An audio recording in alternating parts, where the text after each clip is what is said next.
Ngayon, alang-alang gisingin ko say, I do not do that. I said, I do not. I just say, bukas na or tawagan mo ngayon. Sabihin mo, no releases.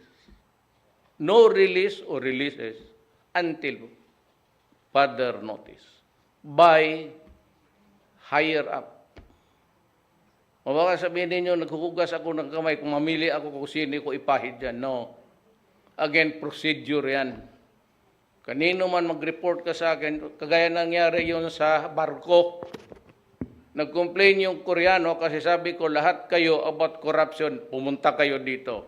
He was complaining that the ship was ready to be delivered and no delivery was requested or ordered. And said, when do we get paid? Sabi ko kay Bong, and si Delvin